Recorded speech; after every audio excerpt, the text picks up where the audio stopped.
La radio du Salon de la Radio 2016. Génération Jeune Talent. Bonsoir Arnaud. Bonsoir. Alors tu vas te présenter, nous dire un petit peu qui tu es, quel âge tu as, le jury t'écoute. Je m'appelle Arnaud, j'ai 29 ans, je travaille sur la radio RMC, sur la télé BFM TV aussi de temps en temps, c'est plus rare mais voilà. J'ai commencé la radio classiquement, la locale, quand j'avais 14-15 ans, Antenne Doc ça s'appelait, voilà, c'était à Cahors dans le Lot pour ceux qui connaissent. Et puis voilà, moi mon rêve c'était de commenter des matchs de rugby. Il se trouve que j'ai commencé à jouer au rugby avec un certain Denis Charvet, je sais pas si vous connaissez dans la salle, c'est un ancien rugbyman très très connu.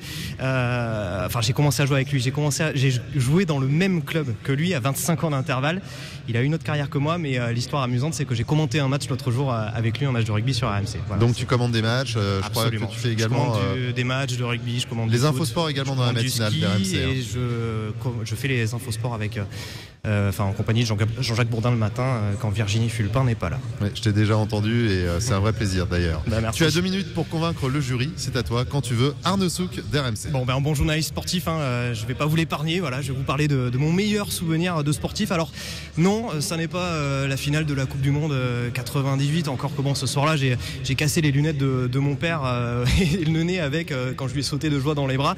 Non, ça n'est pas non plus Saint-Etienne, Paris Saint-Germain hier, la victoire du PSG, encore que c'est vrai qu'en fan de l'Olympique Lyonnais, ça m'a pas forcément déplu. Non, mon meilleur souvenir, c'est avec un anonyme, je l'ai vécu en 2010, à l'époque je travaillais à Phnom Penh, c'est la capitale du Cambodge. J'étais tout jeune reporter pour un hebdomadaire francophone qui s'appelait Cambodge Soir Hebdo, c'est un journal qui depuis a disparu. Et comme c'est original, voilà, j'ai proposé à mes chefs un sujet foot. C'était le portrait d'un gamin des rues qui allait représenter le Cambodge à la Coupe du Monde des sans-abri au Brésil. Ce gamin, il s'appelait Anne Sitirit. C'était un minot de 15 ans qui, avec ses cheveux noirs, sa bouille toute lisse et bronzée, en faisait 3 de moins. Un enfant vraiment d'une extraordinaire gentillesse qui m'a marqué. Il faut s'imaginer, les faubourgs de la capitale cambodgienne. C'est pas comme ici, les ruelles au sol jonchées de pierre, de la poussière, de la crasse partout, une odeur pestilentielle, une espèce de mélange de poisson et de viande faisandée qui vous prend à la gorge. Ici, quand on lève les yeux, on n'aperçoit pas le ciel en fait, on aperçoit des câbles électriques qui s'entremêlent de manière complètement anarchique, il y a des lépreux un petit peu partout. C'est là qu'il vit Anne Sitirit avec sa famille, ses parents, sa sœur dans une espèce de baraque en tôle ondulée. Il n'y a pas de lit, il n'y a pas d'eau potable chez lui, juste des gamelles pour le riz, encore que il m'avoue Anne Sitirit un petit peu honteusement qu'il n'a pas à manger tous les jours. Alors pour échapper à ça, ce destin banal ici, Anne y court un petit peu plus que ses copains, un petit peu plus que les autres enfants, des kilomètres pour s'entraîner, des kilomètres aussi pour aller dans le quartier tout le Tompong comme on dit là-bas. C'est chez un copain pour voir les matchs de foot du championnat d'Angleterre, pour voir ses stars préférées, c'est Thierry Henry, c'est Didier Drogba. Alors évidemment, il a des étoiles plein les yeux, Anne Sitirit, en voyant les matchs de ces stars-là. Il aimerait bien devenir comme ces stars-là, mais il sait bien qu'il ne deviendra jamais. Mais c'est pas grave, il est quand même fier de représenter les couleurs du Cambodge pour la Coupe du Monde, donc des sans-abri au Brésil. Et il est fier de représenter ce royaume au passé très glorieux. Le passé, les anciens justement, il leur voue un respect sans limite, poli, bienséant. Je l'ai vu envers son père, Seiha, question d'éducation, une question de cœur, question de sourire aussi. Sitirit, il le garde toujours, son sourire toujours aux lèvres. Pour conclure cette histoire, cette rencontre, elle tiendra une bonne place dans la dernière édition de Cambodge Soir Hebdo avant sa disparition, la disparition du journal. Alors les mauvaises langues diront que j'ai fait couler le journal, pas sûr. Ce qui est certain en revanche, c'est que ce reportage restera gravé. Il en vaut vraiment 100 avec n'importe quelle star du foot ou du rugby. Une belle leçon d'humilité. Merci beaucoup. Je crois qu'on peut l'applaudir à Arnaud Souk d'RMC, que vous retrouvez régulièrement à l'antenne, notamment si vous écoutez le matin RMC dès 4h30, parce qu'il commence très très tôt sur RMC. Rémi, il est en train de vous rejoindre pour les questions du jury et on retrouvera le prochain candidat sur le plateau ici en direct sur la radio du Salon de la Radio dans quelques instants. Mais pour le moment, Arnaud vous rejoint.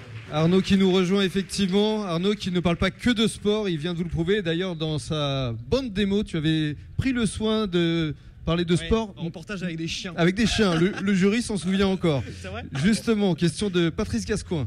Oui, alors bravo Arnaud pour cette belle histoire qui mélange anecdotes personnelles et puis professionnelles. Mais du coup, comme tu travailles déjà, si j'ai bien compris, qu'est-ce que peut t'apporter le prix Jeune Talent ? Moi je trouve ça... un petit peu de reconnaissance et puis je trouve ça amusant en fait de venir parler à la radio avec des jeunes ou des moins jeunes. Voilà, ça me plaît quoi. Pourquoi tu regardes Jean-Yves Vautemul quand tu dis des moins jeunes ? C'est pas sympa ça. T'as rien fait. Et alors, qu'est-ce qui fait la différence Qu'est-ce qui fait la différence, c'est-à-dire entre toi et les autres ? Qu'est-ce qui fait la différence entre moi et les autres ?